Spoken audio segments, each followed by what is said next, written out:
Hey, what's up everyone? Thanks for being here. Today I am lacing up the Iron Rangers again and taking you on kind of another little mini adventure.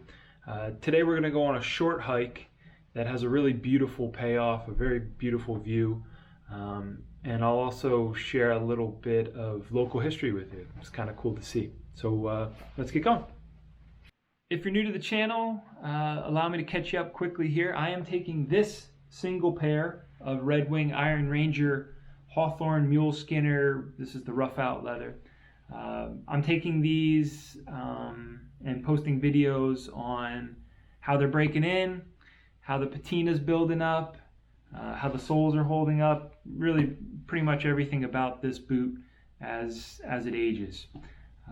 And also I am recently started posting videos about where they're taking me. So not only will you see the breaking in and the changes as these get older, but you'll also see some of the little mini adventures that led to that wear. Today we are walking out to a spot that we call the Point. Actually it has a lot of names locally here. Waygat Mountain, St. Anthony's Nose, but I've always known it as the Point.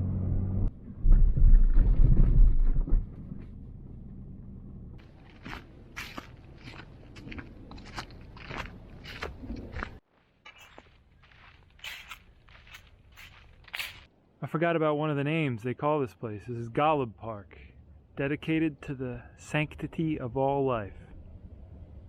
Now basically this is a walk along a ridge line. A ridge line that they call Waygat Mountain. It crosses, actually the Delaware River cuts directly through it. So when we get out to the Point, you'll see the Delaware River kind of snaking through and the other side of the ridge line too. So it's really a cool thing. I don't know if this is coming through on the camera, but these leaves have changed such a cool shade of pink.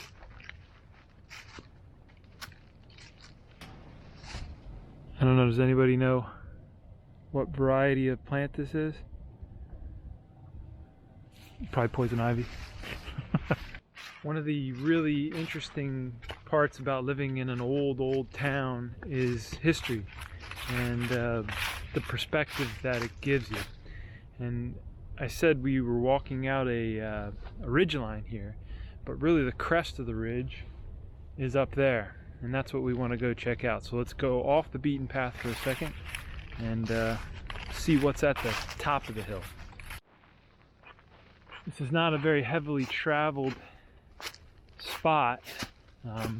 Most people, I think, who come by this, they don't even know it's here, but it's really a big part of the history of the spot. So through the trees and the brush back there, we get to a spot that is flattened out and has kind of the remainder of a structure. And it's difficult to see, but if you clear all the dirt, and there's an actual flat surface under here, and this is the remains of the Paxinosa Inn. If you can see, we are at the absolute top of this mountain with views on both sides. This is down to the eastern side with the Delaware River out in the distance. And over here we have Forks Township, just another area of Easton. So if you close your eyes and squint just a little bit and imagine it's the year 1888 and you want to go kind of get away from the town, the city, and enjoy a view, enjoy a little bit of nature. You would ride a trolley car up the side of the hill, and I'll show you the path. It's now a walking path, but it was a trolley line. You'd ride it from downtown Easton up the Delaware River a little bit, a mile or so, up the side of the hill, and you would arrive here to a beautiful view, tennis courts. It was a resort. You'll notice how narrow this little flat is. I think the hotel, the footprint of it was 40 feet, only 40 feet wide by 340 feet. So it really spanned the whole side of this ridge. So yeah, you would trolley yourself up to the spot, and if you're wealthy enough, maybe you'd spend a night, maybe just spend the afternoon on one of the decks, get a bite to eat, you know, just enjoy your day, enjoy a beautiful afternoon.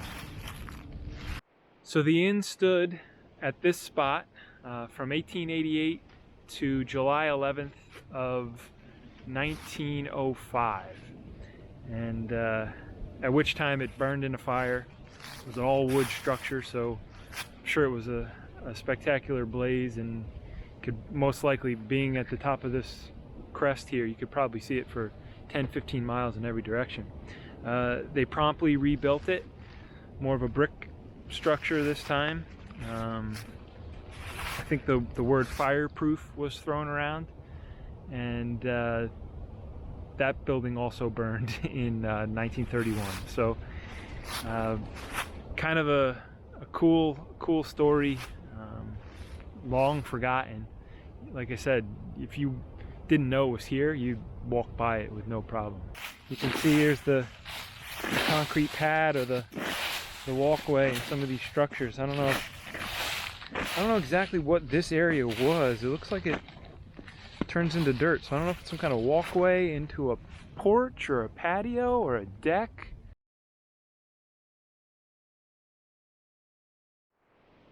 Here we are down along the side of the hill. The structure that we just looked at is up there, and this is where the trolley would have come up. This is where the trolley tracks would have been along this, and this path goes, you can't really see in the video, but if you would follow this, it grades down quite steeply on the other side here, and would take you all the way to town.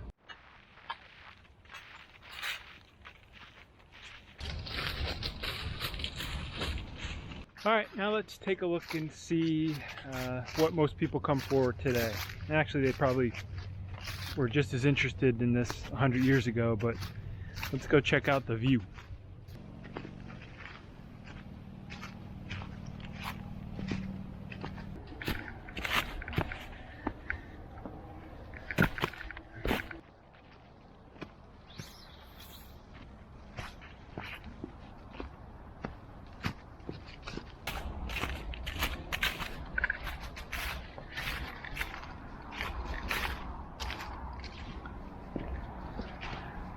Here we are.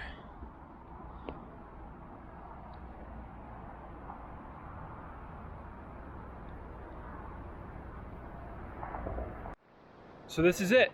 This is the point. This is St. Anthony's Nose. Apparently this rock formation down here kind of looks a little bit like a person's nose. That's the Delaware River behind us. Really what happened here over millions of years, or hundreds of thousands of years, the Delaware River has come through this ridge and worn away the center of it. So it makes this cool little gap.